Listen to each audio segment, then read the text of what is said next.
lost, it was predictable that everybody in Green Bay wants him fired. Adam Schefter reporting the Packers are working on a deal to retain Matt LaFleur, and they should. Green Bay fans can be a little delusional. You had Favre and Aaron Rodgers for 31 years. You got to 3 Super Bowls and won 2. Why? Because free agents mostly don't want to play in Green Bay. Small town, not a lot to do. So you got to live through the draft. 3rd straight year, youngest team in the league was Green Bay. That happens a lot. 3rd straight year, fewest free agent signings. So they're missing a leg on the bar stool in Green Bay. A couple years ago, McVay and Les Snead talked the owner, Stan Kroenke, into paying for Jared Goff and Matt Stafford at the same time at quarterback. Good luck doing that in Green Bay. There is no owner. So they've got some obstacles, and Packer fans are like, well, why can Philadelphia do? Because it's Philadelphia, and they have huge game day revenue, and they have a highly aggressive owner. They don't have to get things approved. And so if Favre and Rodgers each win 1 Super Bowl in 31 years, it's hard. Don't be Cleveland and fire a really smart offensive guy, and the following week, he's the 1st or 2nd best candidate for 6 jobs. The other thing to remember is Matt LaFleur outcoached Ben Johnson this weekend. Yes, he did. The first half is the coach's half. That is play design, play calling, game plan, scheming. Green Bay led 21-3. The second half, as Caleb Williams and Josh Allen proved, is the baller half. That was Elway's half. Josh Allen's better in the second half. You're not on script now. Everybody's seen everything. So if you want to blame somebody for Chicago's 25, points late in the game, that's Jeff Hafley. But even Jeff Hafley, what are you going to do? So all 3 games, the Packers played the Bears, Green Bay led. Well, coaches take leads. By the way, Philadelphia, San Francisco. Who was the coach that had a great first drive? Kyle Shanahan, not Nick Sirianni. All right, let's get into this.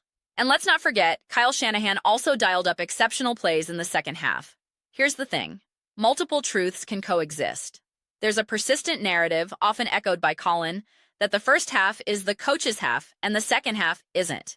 That's simply not accurate. It's a point of complete disagreement for me. I am a significant admirer of Matt LaFleur and firmly believe the Packers should retain him. The current atmosphere is overwhelmingly in favor of dismissing numerous coaches, Sean McDermott, John Harbaugh, others, and it feels easier to advocate for that when you don't witness any elevation in critical moments. With Matt LaFleur, you do see that elevation. We saw it in this game. The complication is that you also witness some persistent issues, but their presence doesn't automatically mandate a change. Specific elements in this game, directly under LaFleur's purview, like clock management and timeout usage, genuinely damaged their chances. Missed kicks were undeniably costly. Certain second-half play-calling decisions were questionable. Repeatedly attempting to run into stacked defensive fronts simply isn't effective. It's not sufficient. Yet the first-half game plan was absolutely brilliant. It was a masterclass. The problem lies in those nuanced, situational details where the Green Bay Packers consistently fall short. We observed it in their regular season loss to the Bears, and we saw it again in this playoff defeat. This game was shaping up to be a dominantly impressive victory. Yes, injuries were a major factor. Micah Parsons being out is monumental. A healthier squad would unequivocally be in a superior position to win. However, the players and coaches who were available still must be held accountable. This was a game the Green Bay Packers absolutely could have and should have won. Jordan Love performed admirably, but he missed a couple of pivotal throws. Yet, expecting any quarterback to operate flawlessly for an entire game is unrealistic. This is why, at the very minimum, you want to see improved timeout utilization, sharper clock management, and more adaptive play calling in the second half, especially when the offense stagnates as theirs did. I can comprehend why the Eagles struggle with similar issues. I mean, who is Kevin Patullo? I anticipate missteps from less proven coaches, but I hold a higher expectation for someone of Matt LaFleur's caliber.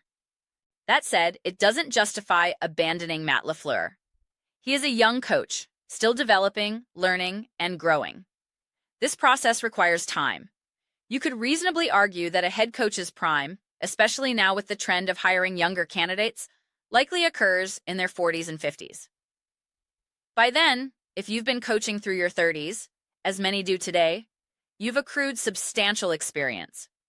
You can be a prodigious talent in your 30s, but you're still mastering how to lead men, communicate effectively, and manage a team.